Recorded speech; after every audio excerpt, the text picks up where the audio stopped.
State. Now, a Redditch woman whose son has a specific form of autism says she had to spend 4 months fighting to prove that she wasn't lying about his condition.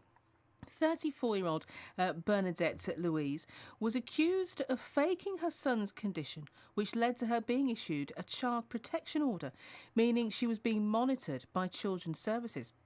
Now, she'd taken him to see a paediatrician at the Redditch and Bromsgrove Child Development Team, but they refused to accept their diagnosis. She refused to accept their diagnosis. They said he didn't have autism. Now, her son, who she's asked not to be named, has now been diagnosed with pathological demand avoidance, known as PDA, by a private consultant. And we can speak to Bernadette now. Morning to you.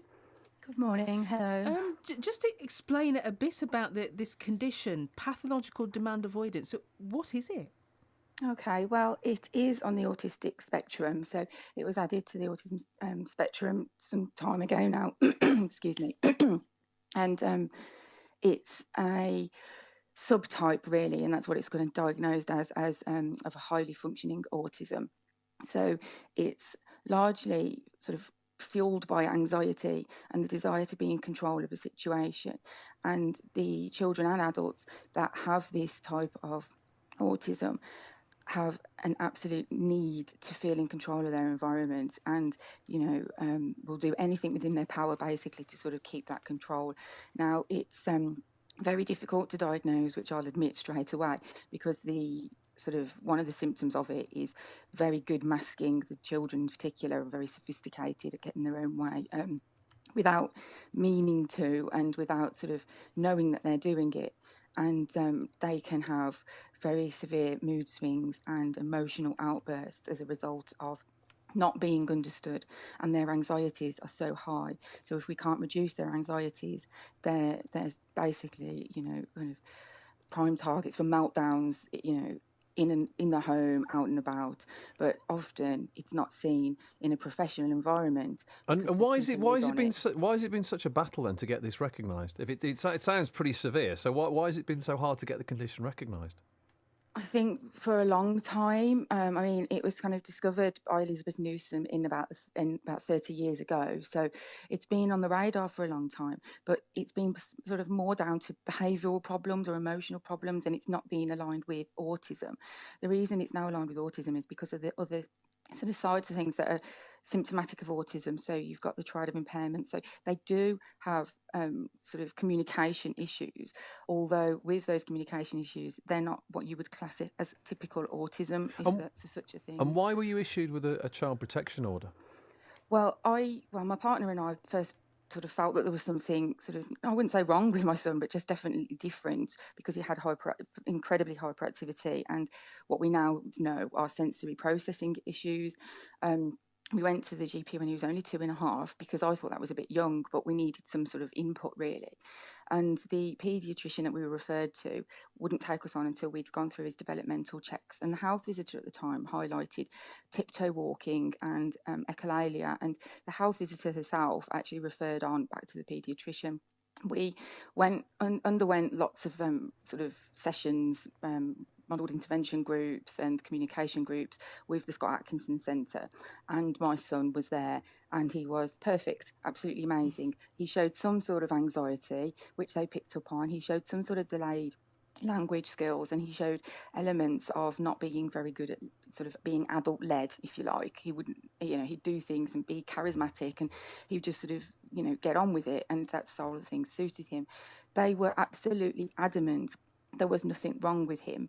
But way before they got to the point of diagnosing him as not having ASD, including PDA, they had already been looking on my professional website and my personal social media sites, and several months before, sort of doing a bit of research. So they've been checking you out. A nursery nurse, this is, at the Scott Atkinson Centre, in her own words, found me interesting, and she had decided to look at my work website, and what she decided she'd seen was sort of offensive to her in one way or another, because I'm an artist and I'm a writer and I speak openly and honestly. So how did that make you feel, being snooped on? Well, I didn't realise that I had been. They didn't tell me about this potential safeguarding issue, which is, they did speak to safeguarding teams at the time. They didn't tell me about that, which is their duty to do so, about that kind of thing, until I accessed 53 pages of emails sent back and forth between staff members via data access. So I got these all after the social services interventions had stopped. They finally got the emails to me from the NHS. And what does the future hold then? Yeah. How do you feel about the future now? Well, I'm still very angry about it, and obviously I'm trying to make some positive steps. The amount of parents that have been through the same situation as us, we came off child protection at our first review meeting, which is pretty unheard of, to be honest. But that review meeting was delayed because they wanted to sort of investigate our private assessment and our private diagnosis. The social services really dragged their heels with getting us off child protection. We were proved innocent in January on the 28th of January when we got our private assessment. We walked away that day with a diagnosis, which we were amazed by. Yeah. Bernadette, thanks for talking to us this morning. That's Bernadette Louise there. We've had quite a lot of comments about this on Facebook, haven't we? Yeah, so we have Anna here who says, a mum always knows, so proud of your strength of character.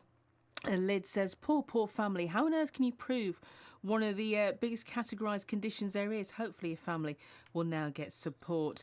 Chris says, how easy do they think it is to prove an invisible condition, aside from medical history, if only idiotic was physically visible? A spokesman for Worcestershire Health and Care NHS Trust, which runs the Redditch and Bromsgrove Child Development Team, has given us a statement which says, we're aware of the issues raised in relation to this case and are investigating it as part of our complaints process. Therefore, it would be inappropriate to comment further until that's been concluded. And a spokesman for Worcestershire County Council, which operates children's services in the county, said, we take the safeguarding of children very seriously. It would be inappropriate to discuss individual matters. So that's what they're saying. It's 8:25. Elliot and Tony at breakfast, BBC Hereford and Worcester. Did you watch it last night?